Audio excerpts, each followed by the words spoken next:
The Master's birthday celebration at Dakshineshwar, Sunday, February 18th, 1883. Sri Ramakrishna arrived at Govinda Mukherjee's house at Belgaria, near Calcutta. Besides Narendra, Ram and other devotees, some of Govinda's neighbours were present. The Master first sang and danced with the devotees. After the kirtan, they sat down. Many saluted the Master. Now and then he would say, "Bow before God." It is God alone, he said, who has become all this. But in certain places, for instance, in a holy man, there is a greater manifestation than in others. You may say there are wicked men also. That is true, even as there are tigers and lions. But one need not hug the tiger god. One should keep away from him and salute him from a distance. Take water, for instance. Some water may be drunk. Some may be used for worship, some for bathing, and some only for washing dishes. A neighbour: "Revered Sir, what are the doctrines of Vedanta?" Master: "The Vedantist says, I am He. Brahman is real, and the world illusory. Even the I is illusory. Only the Supreme Brahman exists. But the I cannot be got rid of. Therefore, it is good to have the feeling, I am the servant of God, His Son, His devotee. For the Kali Yuga, the path of bhakti is especially good. One can realize God through bhakti too. As long as one is conscious of the body, one is also conscious of objects. Form, taste, smell, sound, and touch. These are the objects. It is extremely difficult to get rid of the consciousness of objects, and one cannot realize I am He, as long as one is aware of objects. The sannyasi is very little conscious of worldly objects, but the householder is always engrossed in them. Therefore it is good for him to feel, I am the servant of God. Neighbour: "Sir, we are sinners. What will happen to us?" Master: "All the sins of the body fly away if one chants the name of God and sings His glories. The birds of sin dwell in the tree of the body.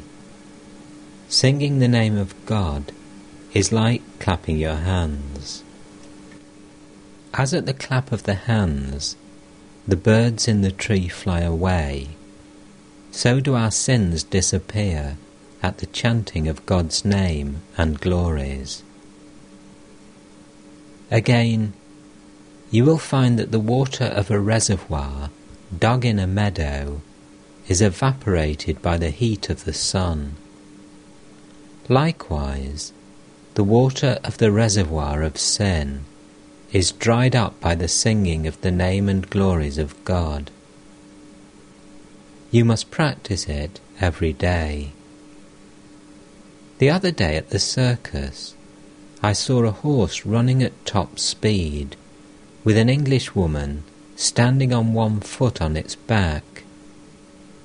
How much she must have practiced to acquire that skill. Weep at least once to see God. These, then, are the two means. practice, and passionate attachment to God. That is to say, restlessness of the soul to see Him. Sri Ramakrishna began his midday meal with the devotees. It was about 1 o'clock. A devotee sang in the courtyard below, "Awake, mother, awake. How long thou hast been asleep in the lotus of the Muladhara. Fulfill thy secret function, mother. Rise to the 1,000-petal lotus within the head, where mighty Shiva has his dwelling. Swiftly pierce the 6 lotuses, and take away my grief, O essence of consciousness." Hearing the song, Sri Ramakrishna went into samadhi. His whole body became still, and his hand remained touching the plate of food. He could eat no more. After a long time his mind came down partially to the plane of the sense world, and he said, "I want to go downstairs." A devotee led him down very carefully. Still in an abstracted mood, he sat near the singer. The song had ended. The master said to him very humbly, "Sir, I want to hear the chanting of the mother's name again." The musician sang, "Awake, mother, awake. How long thou hast been asleep in the lotus of the Muladhara." The master again went into ecstasy. February 25th, 1883. After his noon meal, the master conversed with the devotees. Ram, Kedar, Nityagopal, M, and others had arrived from Calcutta. Rakal, Harish, Latu, and Hazra were living with the master. Mr. Chowdhury, who had 3 or 4 university degrees and was a government officer, was also present. He had recently lost his wife and had visited the master several times for peace of mind. Master to Ram and the other devotees. Devotees like Rakal, Narendra, and Bhavanath may be called Nitya Siddha. Their spiritual consciousness has been awake since their very birth. They assume human bodies only to impart spiritual illumination to others. There is another class of devotees, known as Kripa Siddha, that is to say, those on whom the grace of God descends all of a sudden, and who at once attain His vision and knowledge. Such people may be likened to a room that has been dark 1,000 years, which, when a lamp is brought into it, becomes light immediately, not little by little. Those who lead a householder's life should practice spiritual discipline. They should pray eagerly to God in solitude. To Mr. Chowdhury, God cannot be realized through scholarship. Who indeed can understand the things of the Spirit through reason? No, all should strive for devotion to the lotus feet of God. Infinite are the glories of God. How little can you fathom them? Can you ever find out the meaning of God's ways? Bhishma was none other than one of the 8 Vasus, but even he shed tears on his bed of arrows. He said, "How astonishing! God Himself is the companion of the Pandava brothers, and still there is no end to their troubles and sorrows. Who can ever understand the ways of God? A man thinks, I have practiced a little prayer and austerity, so I have gained a victory over others. But victory and defeat lie with God. I have seen a prostitute dying in the Ganges and retaining consciousness to the end. Mr. Chowdhury: how can one see God? Master: not with these eyes. God gives one divine eyes, and only then can one behold him. God gave Arjuna divine eyes, so that he might see his universal form. Your philosophy is mere speculation. It only reasons. God cannot be realized that way. God cannot remain unmoved if you have raga bhakti, that is, love of God with passionate attachment to him. Do you know how fond God is of his devotees' love? It is like the cow's fondness for fodder mixed with oil cake. The cow gobbles it down greedily. Raga bhakti is pure love of God, a love that seeks God alone and not any worldly end. Prahlada had it. Suppose you go to a wealthy man every day, but you seek no favour of him. You simply love to see him. If he wants to show you favour, you say, "No, sir, I don't need anything. I come just to see you." Such is love of God for its own sake. You simply love God and don't want anything from him in return. Saying this, the Master sang, "Though I am never loath to grant salvation, I hesitate indeed to grant pure love. Whoever wins pure love surpasses all. He is adored by men. He triumphs over the three worlds." He continued, "The gist of the whole thing is that one must develop passionate yearning for God and practice discrimination and renunciation." Mr. Chowdhury: Sir, is it not possible to have the vision of God without the help of a guru? Master: Satchidananda himself is the guru. At the end of Shava Sadhana, just when the vision of the Ishta is about to take place, the guru appears before the aspirant and says to him, "Behold, there is your Ishta." Saying this, the guru merges in the Ishta. He who is the guru is also the Ishta. The guru is the thread that leads to God. Women perform a ritualistic worship known as Anantavrata, the object of the worship being the infinite. But actually, the deity worshipped is Vishnu. In him are the infinite forms of God. To Ram and the other devotees: if you asked me which form of God you should meditate upon, I should say, fix your attention on that form which appeals to you most.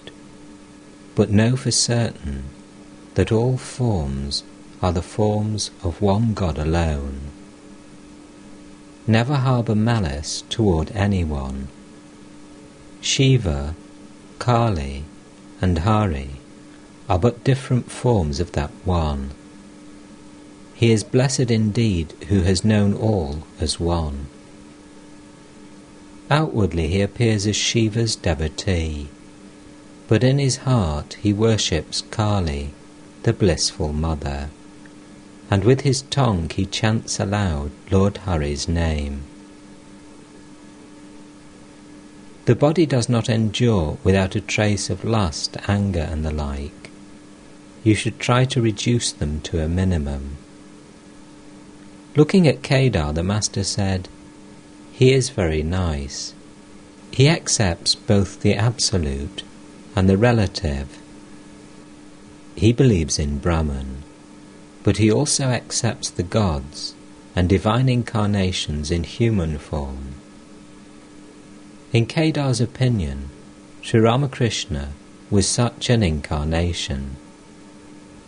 Looking at Nitya Gopal, the Master said to the devotees, "He is in a lofty mood." To Nitya Gopal, "Don't go there too often. You may go once in a while. She may be a devotee, but she is a woman too. Therefore, I warn you." The sannyasi must observe very strict discipline. He must not look even at the picture of a woman. But this rule doesn't apply to householders. An aspirant should not associate with a woman, even though she is very much devoted to God. A sannyasi, even though he may have subdued his passions, should follow this discipline to set an example to householders. Worldly people learn renunciation by seeing the complete renunciation of a monk. Otherwise they sink more and more. A sannyasi is a world teacher. Friday, March the 9th, 1883. About 9 o'clock in the morning, the Master was seated in his room with Rakhal, M, and a few other devotees. It was the day of the new moon. As usual with him on such days, Sri Ramakrishna entered again and again into communion with the Divine Mother. He said to the devotees, "God alone exists. All else is unreal. The Divine Mother has kept all deluded by her Maya. Look at men. Most of them are entangled in worldliness. They suffer so much, but still they have the same attachment to woman and gold. The camel eats thorny shrubs, and blood gushes from its mouth, but still it will eat thorns. While suffering pain at the time of delivery, a woman says, 'Ah, I shall never go to my husband again,' but afterwards she forgets. The truth is that no one seeks God. There are people who eat the prickly leaves of the pineapple and not the fruit." Devotee: "Sir, why has God put us in the world?" Master: "The world is the field of action. Through action one acquires knowledge. The Guru instructs the disciple to perform certain works and refrain from others. Again, he advises the pupil to perform action without desiring the result. The impurity of the mind is destroyed through the performance of duty. It is like getting rid of a disease by means of medicine, under the instruction of a competent physician. Why doesn't God free us from the world? Ah, He will free us when the disease is cured. He will liberate us from the world when we are through with the enjoyment of woman and gold. Once a man registers his name in the hospital, he cannot run away.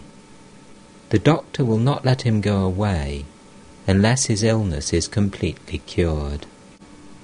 During these days, Sri Ramakrishna's heart overflowed with motherly love, like the love Yashoda felt for Krishna. So he kept Rakhal with him. Rakhal felt toward the Master as a child feels toward its mother. He would sit leaning on the Master's lap, as a young child leans on its mother while sucking her breast. Rakhal was thus seated by the Master when a man entered the room and said that a high tide was coming in the Ganges. The Master and the devotees ran to the Panchavati to see it. At the sight of a boat being tossed by the tide, Sri Ramakrishna exclaimed, "Look, look! I hope nothing happens to it." They all sat in the Panchavati. The Master asked M to explain the cause of the tide. M drew on the ground the figures of the sun, moon and earth, and tried to explain gravitation, ebb tide, flood tide, new moon, full moon, eclipse, and so forth. Master to M: "Stop it. I can't follow you. It makes me dizzy.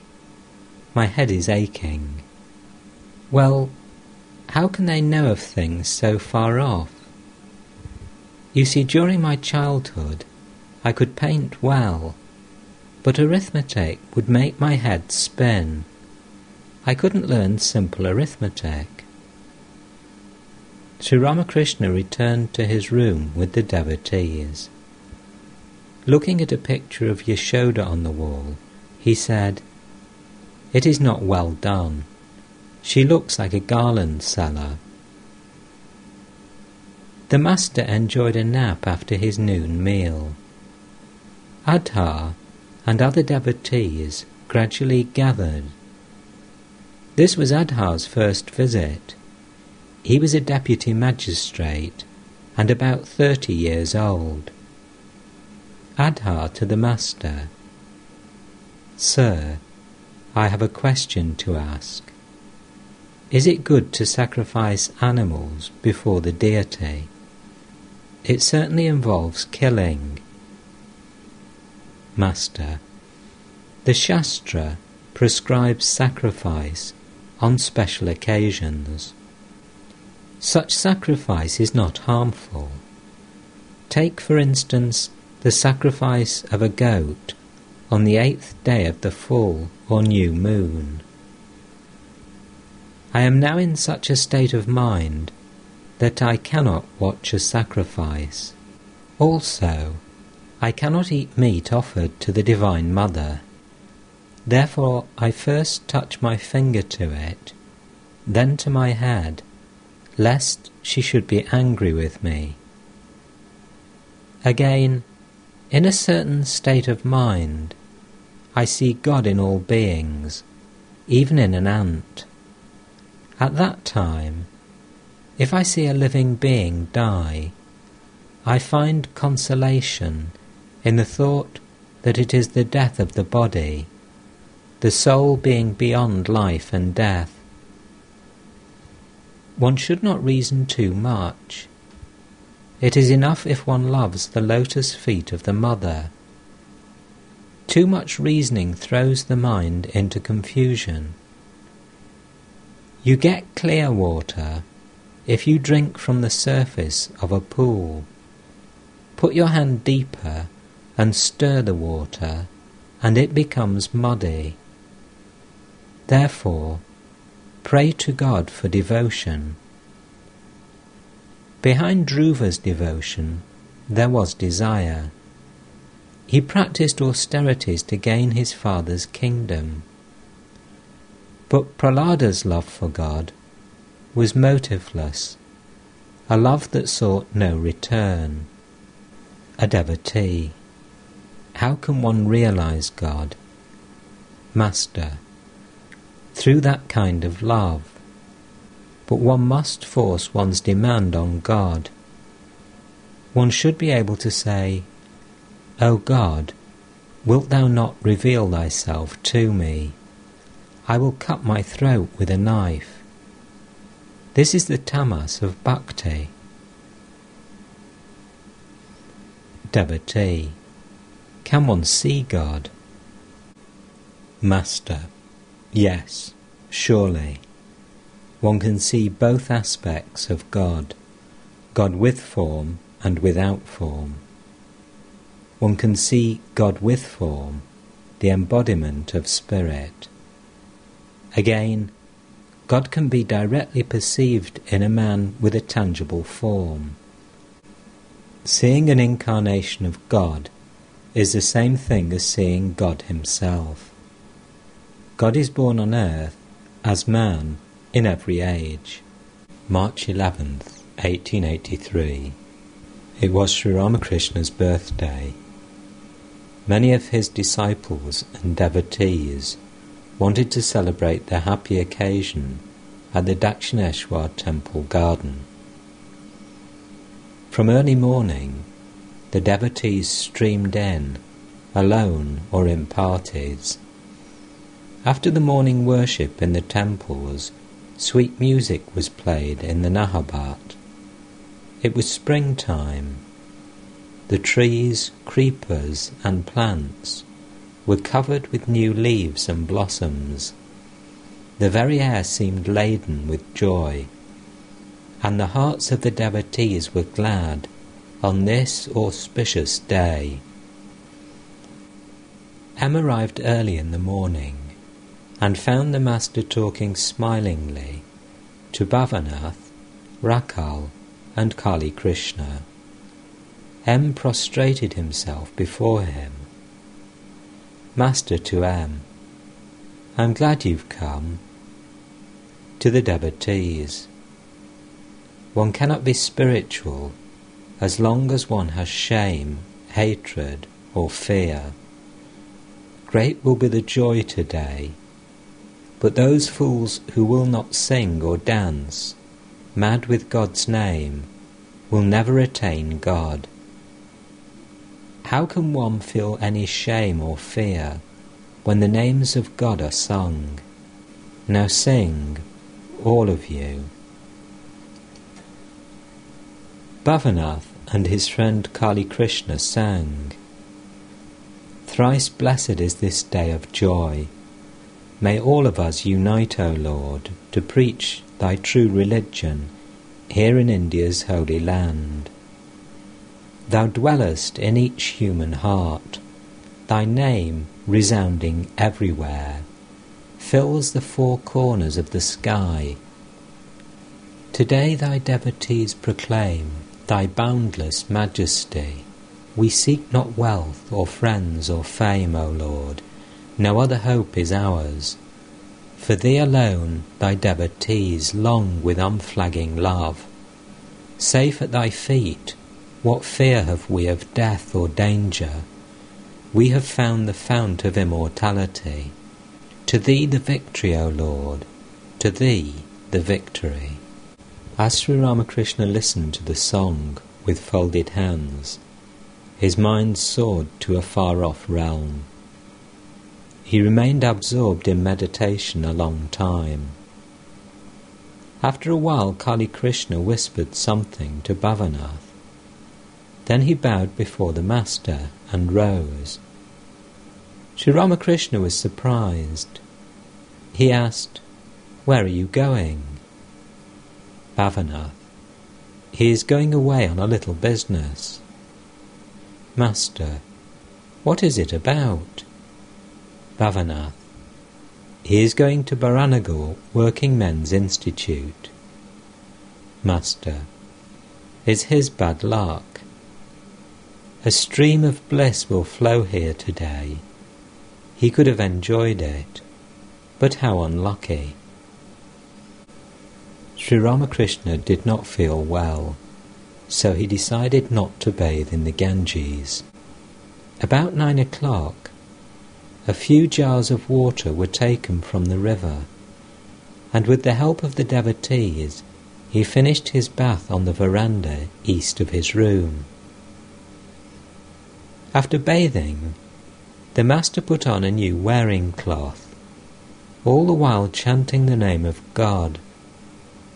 Accompanied by 1 or 2 disciples, he walked across the courtyard to the temple of Kali, still chanting her hallowed name.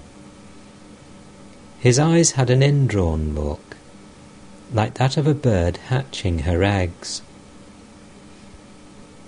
On entering the temple, he prostrated himself before the image and worshipped the Divine Mother. But he did not observe any ritual of worship. Now he would offer flowers and sandal paste at the feet of the image, and now he would put them on his own head. After finishing the worship in his own way, he asked Bhavanath to carry the green coconut that had been offered to the mother. He also visited the images of Radha and Krishna in the Vishnu temple. When the master returned to his room, he found that other devotees had arrived.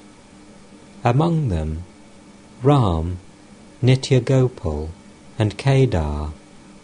They all saluted the master, who greeted them cordially. He asked Nitya Gopal, "Will you eat something now?" "Yes," the devotee answered. Nitya Gopal, who was 23 or 24 years old and unmarried, was like a child. His mind was always soaring in the spiritual realm. He visited the master, sometimes alone and sometimes in Ram's company. The master had observed the spiritual state of his mind and had become very fond of him. He remarked now and then that Nitya Gopal was in the state of a Paramahamsa. After Nitya Gopal had finished eating, the master took him aside and gave him various instructions. A certain woman, about 31 years old and a great devotee, often visited Sri Ramakrishna and held him in high respect.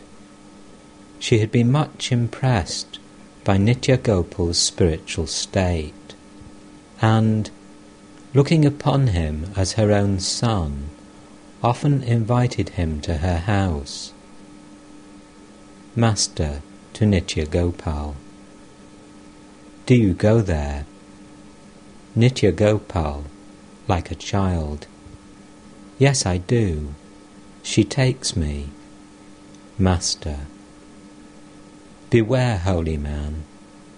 Go there once in a great while, but not frequently.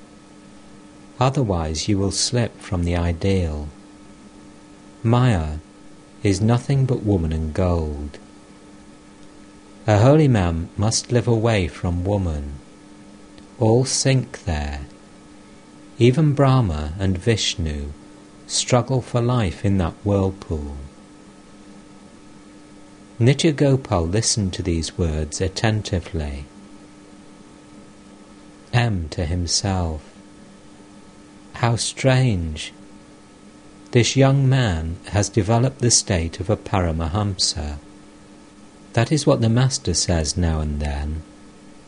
Is there still a possibility of his falling into danger in spite of his high spiritual state? What an austere rule is laid down for a sadhu. He may slip from his ideal by associating intimately with women. How can an ordinary man expect to attain liberation unless such a high ideal is set by holy men? The woman in question is very devout, but still there is danger. Now I understand why Chaitanya punished his disciple, the younger Haridas, so severely. In spite of his teacher's prohibition, Haridas conversed with a widow devotee. But he was a sannyasi. Therefore Chaitanya banished him. What a severe punishment! How hard is the rule for one who has accepted the life of renunciation. Again, what love the Master cherishes for this devotee. He is warning him even now, lest he should run into danger in the future. Beware, holy man. These words of the Master echoed in the hearts of the devotees, like the distant rumbling of thunder. The Master went with the devotees to the north-east veranda of his room. Among them was a householder from the village of Dakshineshwar, who studied Vedanta philosophy at home. He had been discussing Om with Kedar before the Master. He said, "This eternal word, the Anahata Shabda, is ever present, both within and without." Master, but the word is not enough. There must be something indicated by the word. Can your name alone make me happy? Complete happiness is not possible for me unless I see you. Devotee, the eternal word itself is Brahman. Master to Kedar, oh, don't you understand? He upholds the doctrine of the rishis of olden times. They once said to Rama, "O Rama, we know you only as the son of Dasharatha. Let sages like Bharadvaja worship you as God incarnate.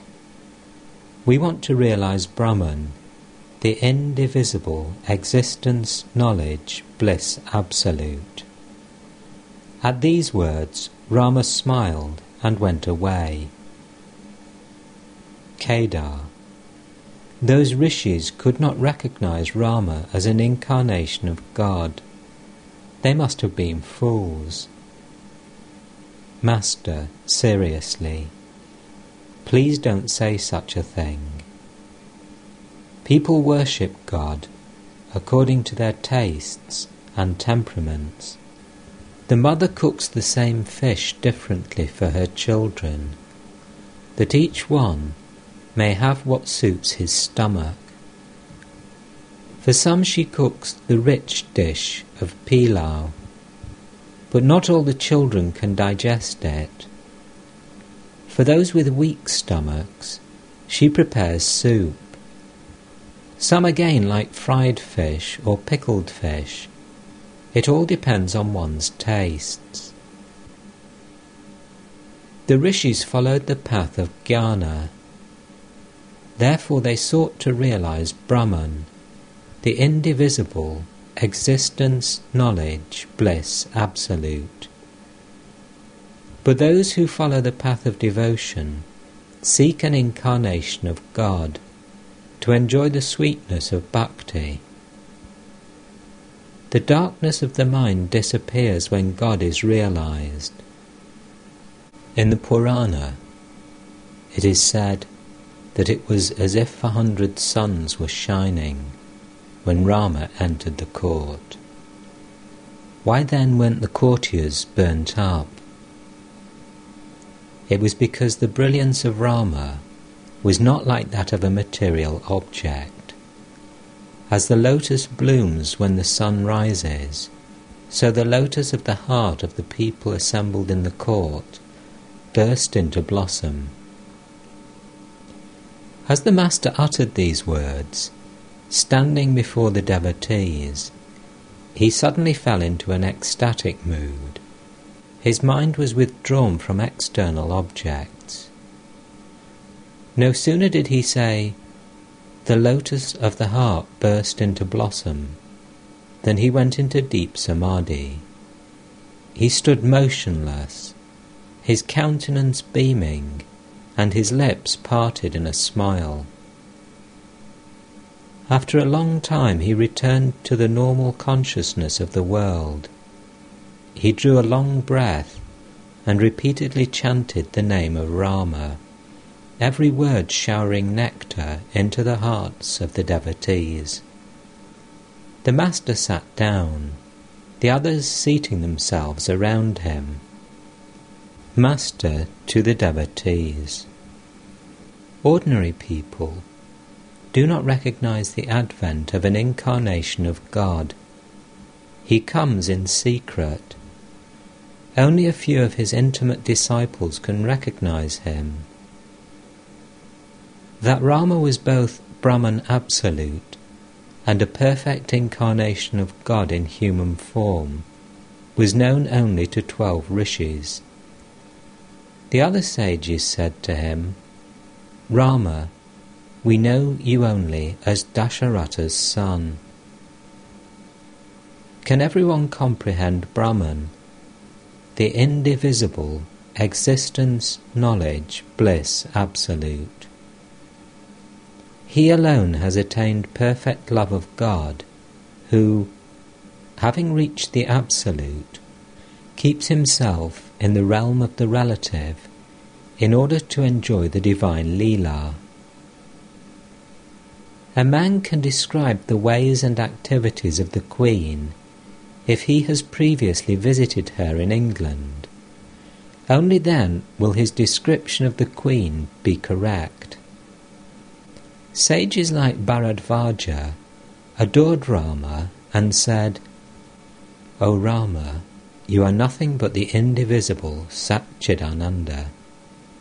You have appeared before us as a human being, but you look like a man because you have shrouded yourself with your own Maya." These rishis were great devotees of Rama and had supreme love for God. Presently, some devotees from Kanagar arrived, singing kirtan to the accompaniment of drums and cymbals. As they reached the northeast veranda of Sri Ramakrishna's room, the master joined in the music, dancing with them, intoxicated with divine joy.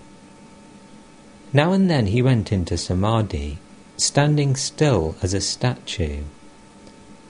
While he was in one of these states of divine unconsciousness, the devotees put thick garlands of jasmine around his neck. The enchanting form of the Master reminded the devotees of Chaitanya, another incarnation of God. The Master passed alternately through 3 moods of divine consciousness: the inmost, when he completely lost all knowledge of the outer world; the semi-conscious, when he danced with the devotees in an ecstasy of love; and the conscious, when he joined them in loud singing. It was indeed a sight for the gods. To see the Master standing motionless in samadhi, with fragrant garlands hanging from his neck, his countenance beaming with love, and the devotees singing and dancing around him. When it was time for his noon meal, Sri Ramakrishna put on a new yellow cloth and sat on the small couch. His golden complexion, blending with his yellow cloth, enchanted the eyes of the devotees. After his meal, Sri Ramakrishna rested a little on the small couch. Inside and outside his room crowded the devotees, among them Kedar, Suresh, Ram, Manamohan, Girindra, Rakal, Bhavanath, and M. Rakal's father was also present. A Vaishnava Goswami was seated in the room. The Master said to him, "Well, what do you say? What is the way?" Goswami: "Sir, the chanting of God's name is enough. The scriptures emphasize the sanctity of God's name for the Kali Yuga." Master: "Yes, there is no doubt about the sanctity of God's name. But can a mere name achieve anything without the yearning love of the devotee behind it? One should feel great restlessness of soul for the vision of God. Suppose a man repeats the name of God mechanically, while his mind is absorbed in woman and gold. Can he achieve anything? Mere muttering of magic words doesn't cure one of the pain of a spider or scorpion sting. One must also apply the smoke of burning cow dung. Goswami. But what about Ajamila then? He was a great sinner. There was no sin he had not indulged in. But he uttered the name of Narayana on his deathbed, calling his son, who also had that name. And thus he was liberated. Master. Perhaps Ajamila had done many spiritual things in his past births. It is also said that he once practiced austerity. Besides, those were the last moments of his life. What is the use of giving an elephant a bath? It will cover itself with dirt and dust again, and become its former self. But if someone removes the dust from its body and gives it a bath just before it enters the stable, then the elephant remains clean. Suppose a man becomes pure by chanting the holy name of God, but immediately afterwards commits many sins. He has no strength of mind. He doesn't take a vow not to repeat his sins. A bath in the Ganges undoubtedly absolves one of all sins. But what does that avail? They say that the sins perch on the trees along the bank of the Ganges. No sooner does the man come back from the holy waters than the old sins jump on his shoulders from the trees. All laugh. The same old sins take possession of him again. He is hardly out of the water before they fall upon him. Therefore I say, chant the name of God, and with it, pray to him that you may have love for him. Pray to God that your attachment to such transitory things as wealth, name, and creature comforts may become less and less every day. To the Goswami. With sincerity and earnestness, one can realize God through all religions. The Vaishnavas will realize God, and so will the Shaktas, the Vedantists, and the Brahmos. The Mussulmans and Christians will realize him too. All will certainly realize God if they are earnest and sincere. Some people indulge in quarrels, saying, one cannot attain anything unless one worships our Krishna, or nothing can be gained without the worship of Kali, our Divine Mother, or one cannot be saved without accepting the Christian religion. This is pure dogmatism. The dogmatist says, my religion alone is true, and the religions of others are false. This is a bad attitude. God can be reached by different paths. Further, some say that God has form and is not formless. Thus they start quarrelling. A Vaishnava quarrels with a Vedantist. One can rightly speak of God only after one has seen him. He who has seen God knows really and truly that God has form and that he is formless as well. He has many other aspects that cannot be described.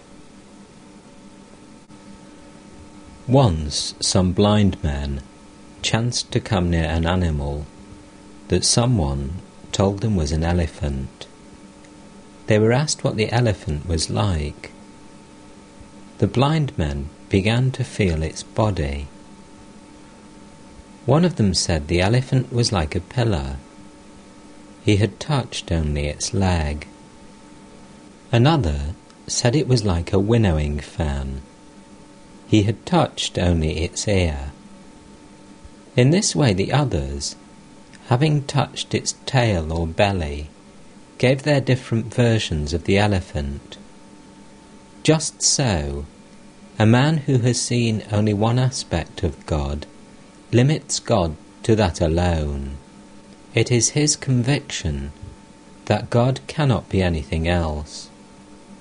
To the Goswami, how can you say that the only truth about God is that he has form?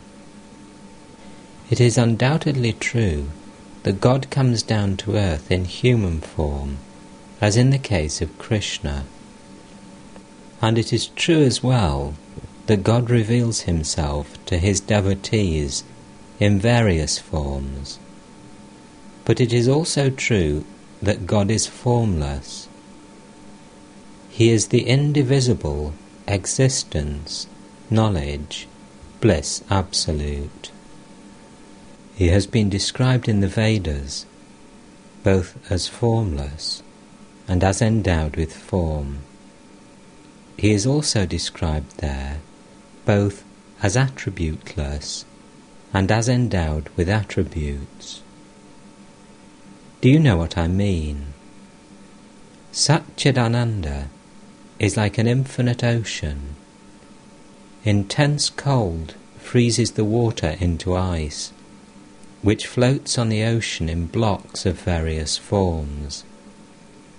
Likewise, through the cooling influence of bhakti, one sees forms of God in the ocean of the Absolute. These forms are meant for the bhaktas, the lovers of God. But when the sun of knowledge rises, the ice melts. It becomes the same water it was before. Water above and water below. Everywhere nothing but water.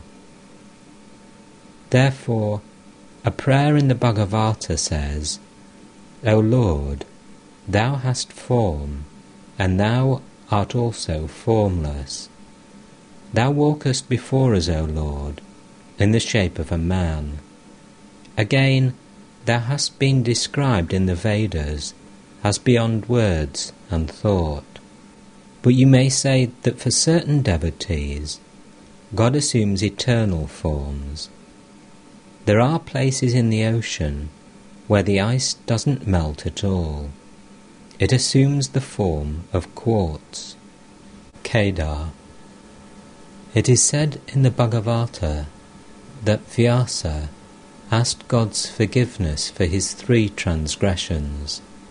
He said, O Lord, thou art formless, but I have thought of thee in my meditation as endowed with form. Thou art beyond speech, but I have sung thee hymns. Thou art the all-pervading Spirit, but I have made pilgrimages to sacred places. Be gracious, O Lord, and forgive these 3 transgressions of mine. Master. Yes, God has form, and he is formless too. Further, he is beyond both form and formlessness. No one can limit him.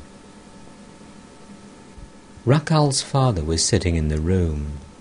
At that time, Rakal was staying with the master. After his mother's death, his father had married a second time. Now and then he came to Dakshineshwar because of Rakal's being there. He didn't raise much objection to his son's living with the master. Being a wealthy man of the world, he was always involved in litigation. There were lawyers and deputy magistrates among Sri Ramakrishna's visitors. Rakal's father found it profitable to cultivate their acquaintance, since he expected to be benefited by their counsels in worldly matters. Now and then the master cast a glance at Rakal's father. It was his cherished desire that Rakal should live with him permanently at Dakshineshwar. Master to Rakal's father and the devotees. Ah, what a nice character Rakal has developed. Look at his face, and every now and then you will notice his lips moving. Inwardly he repeats the name of God, and so his lips move. Youngsters like him belong to the class of the ever-perfect. They are born with God consciousness. No sooner do they grow a little older than they realize the danger of coming in contact with the world. There is the parable of the Homar bird in the Vedas. The bird lives high up in the sky and never descends to earth. It lays its egg in the sky, and the egg begins to fall. But the bird lives in such a high region that the egg hatches while falling. The fledgling comes out and continues to fall, but it is still so high that while falling it grows wings and its eyes open. Then the young bird perceives that it is dashing down toward the earth and will be instantly killed. The moment it sees the ground, it turns and shoots up towards its mother in the sky. Then its one goal is to reach its mother. Youngsters like Rakal are like that bird. From their very childhood they are afraid of the world, and their one thought is how to reach the mother, how to realize God. You may ask, how is it possible for these boys, born of worldly parents and living among the worldly minded, to develop such knowledge and devotion? It can be explained. If a pea falls into a heap of dung, it germinates into a pea plant nonetheless. The peas that grow on that plant serve many useful purposes. Because it was sown in dung, will it produce another kind of plant? Ah, what a sweet nature Rakal has nowadays. And why shouldn't it be so? If the yam is a good one, its shoots also become good. All laugh. Like father, like son. M. Aside to Girindra. How well he has explained God with and without form.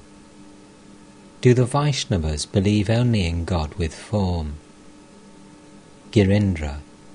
Perhaps so. They are one-sided. M.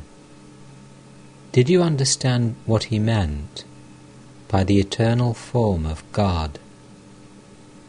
That quartz, I couldn't grasp it well. Master to M. Well, what are you talking about?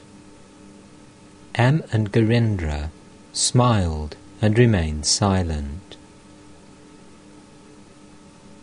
Later in the afternoon, the devotees were singing in the Panchavati, where the Master joined them. They sang together in praise of the Divine Mother. High in the heaven of the Mother's feet, my mind was soaring like a kite, when came a blast of sin's rough wind that drove it swiftly toward the earth. Maya disturbed its even flight by bearing down upon one side, and I could make it rise no more. Entangled in the twisting string of love for children and for wife, alas, my kite was rent in twain. It lost its crest of wisdom soon, and downward plunged as I let it go. How could it hope to fly again, when all its top was torn away. Though fastened with devotion's cord, it came to grief in playing here. Its 6 opponents worsted it. Now Naresh Chandra rues this game of smiles and tears, and thinks it better never to have played at all. The singing continued. Sri Ramakrishna danced with the devotees. They sang, "The black bee of my mind is drawn in sheer delight to the blue lotus flower of Mother Shyama's feet. The blue flower of the feet of Kali, Shiva's consort. Tasteless to the bee are the blossoms of desire. My mother's feet are black, and black too is the bee. Black is made one with black. This much of the mystery my mortal eyes behold, then hastily retreat. But Kamalakanta's hopes are answered in the end. He swims in the sea of bliss, unmoved by joy or pain." The kirtan went on. "O Mother, what a machine is this that thou hast made! What pranks thou playest with this toy, 3½ cubits high! Hiding thyself within, thou holdest the guiding string. But the machine, not knowing it, still believes it moves by itself. Whoever finds the Mother remains a machine no more. Yet some machines have even bound the Mother herself with the string of love." It was a very happy day for all. The Master, accompanied by M, was coming back to his room when he met Trilokya, a Brahmo devotee, on the way. Trilokya bowed before the Master. "Master, they are singing in the Panchavati. Won't you go there?" Trilokya, "What shall I do there?" Master, "Why, you will enjoy the music." Trilokya, "I have been there already." Master, Well, well, that's good." It was about 6 o'clock in the evening. The Master was sitting with the devotees on the south-east veranda of his room. Master, a holy man who has renounced the world will of course chant the name of God. That is only natural. He has no other duties to perform. If he meditates on God, it shouldn't surprise anybody. On the other hand, if he fails to think of God or chant his holy name, then people will think ill of him. But it is a great deal to his credit if a householder utters the name of the Lord. Think of King Janaka. What courage he had indeed! He fenced with 2 swords, the one of knowledge and the other of work. He possessed the perfect knowledge of Brahman, and also was devoted to the duties of the world. An unchaste woman attends to the minutest duties of the world, but her mind always dwells on her paramour. The constant company of holy men is necessary. The holy man introduces one to God. Kedar, yes, sir. The great soul is born in the world for the redemption of humanity. He leads others to God, just as a locomotive engine takes along with it a long train of carriages. Or again, he is like a river or lake that quenches the thirst of many people. The devotees were ready to return home. One by one they saluted the Master.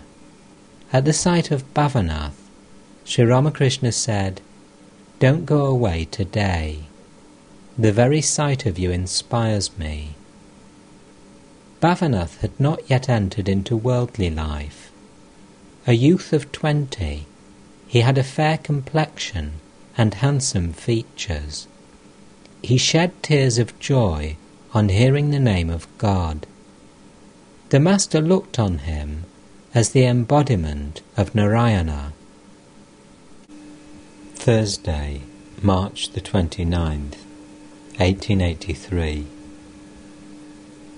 The Master had taken a little rest after his noon meal, when a few devotees arrived from Calcutta, among them Amrita and the well-known singer of the Brahmo Samaj, Trilokya. Rakhal was not feeling well.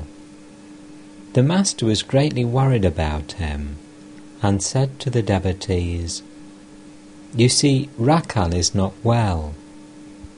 Will soda water help him? What am I to do now? Rakhal, please take the prasad from the Jagannath temple." Even as he spoke these words, the Master underwent a strange transformation. He looked at Rakhal with the infinite tenderness of a mother and affectionately uttered the name of Govinda. Did he see in Rakhal the manifestation of God himself? The disciple was a young boy of pure heart, who had renounced all attraction to lust and greed, and Sri Ramakrishna was intoxicated day and night with love of God. At the sight of Rakhal, his eyes expressed the tender feelings of a mother, a love like that which had filled the heart of Mother Yashoda at the sight of the baby Krishna. The devotees gazed at the Master in wonder as he went into deep samadhi. As his soul soared in the realm of divine consciousness, his body became motionless. His eyes were fixed on the tip of his nose, and his breathing almost ceased. An unknown Bengali, dressed in the ochre cloth of a monk, entered the room and sat on the floor. The Master's mind was coming down to the ordinary plane of consciousness. Presently he began to talk, though the spell of samadhi still lingered. Master, at the sight of the ochre cloth: "Why this Gerua? Should one put on such a thing for a mere fancy? A man once said, 'I have exchanged the chandi for a drum.' At first he used to sing the holy songs of the chandi. Now he beats the drum." All laugh. There are 3 or 4 varieties of renunciation. Afflicted with miseries at home, one may put on the ochre cloth of a monk, but that renunciation doesn't last long. Again, a man out of work puts on an ochre wearing cloth and goes off to Benares. After 3 months he writes home, "I have a job here. I shall come home in a few days. Don't worry about me." Again, a man may have everything he wants.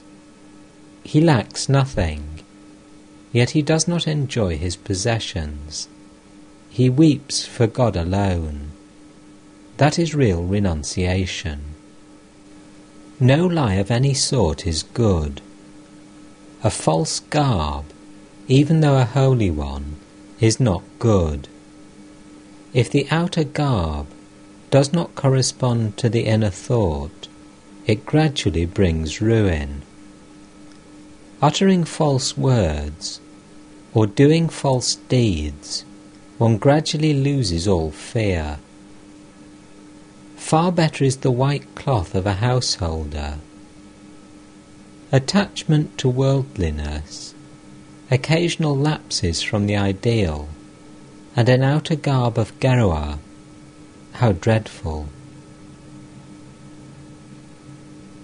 It is not proper for a righteous person to tell a lie or do something false, even in a dramatic performance. Once I went to Keshav's house to see the performance of a play called Nava Vrindavan. They brought something on the stage which they called the cross. Another actor sprinkled water, which they said was the water of peace. I saw a third actor staggering and reeling in the role of a drunkard. A Brahmo devotee. It was K. Master: it is not good for a devotee to play such parts. It is bad for the mind to dwell on such subjects for a long while. The mind is like white linen, fresh from the laundry.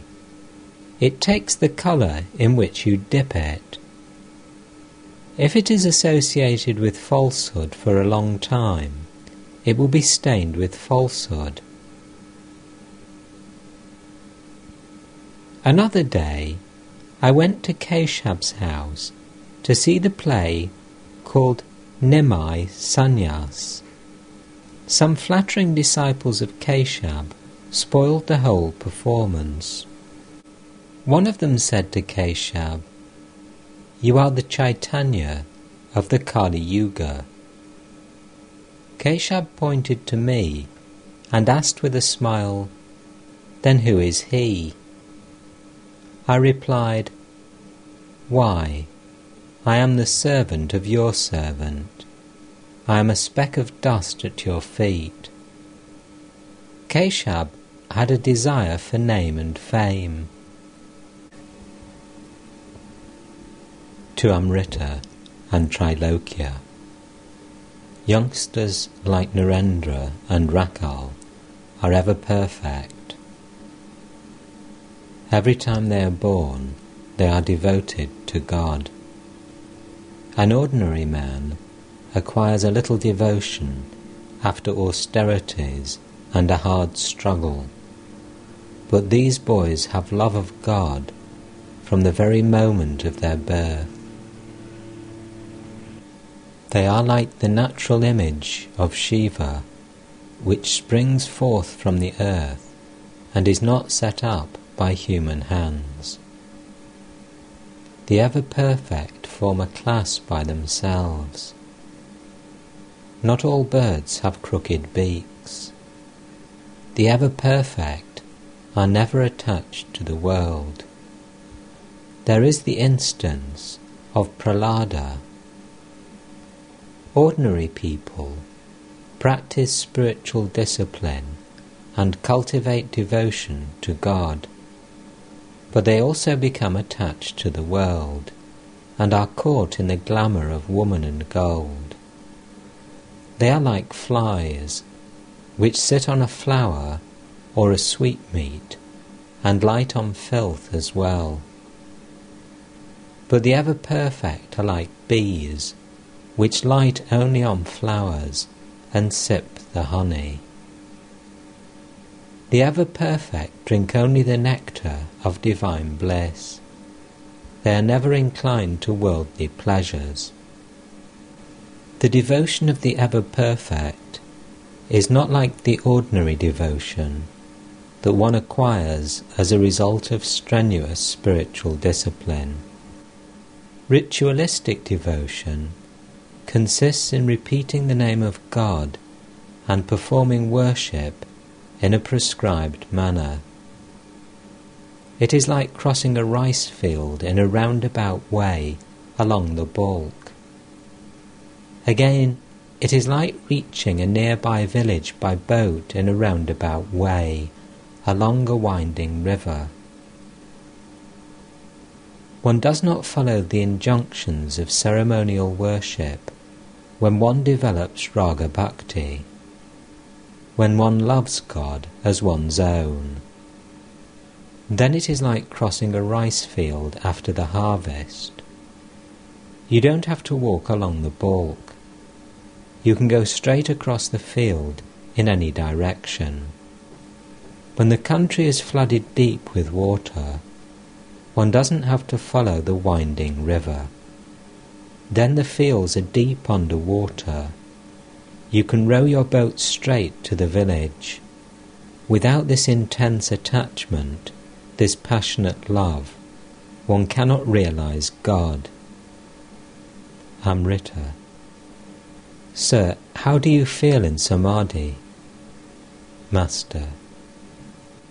You may have heard that the cockroach, by intensely meditating on the Brahmara, is transformed into the Brahmara. Do you know how I feel then? I feel like a fish released from a pot into the water of the Ganges. Amrita. Don't you feel at that time even a trace of ego? Master. Yes. Generally a little of it remains. However hard you may rub a grain of gold against a grindstone, still a bit of it always remains. Or again, take the case of a big fire. The ego is like one of its sparks.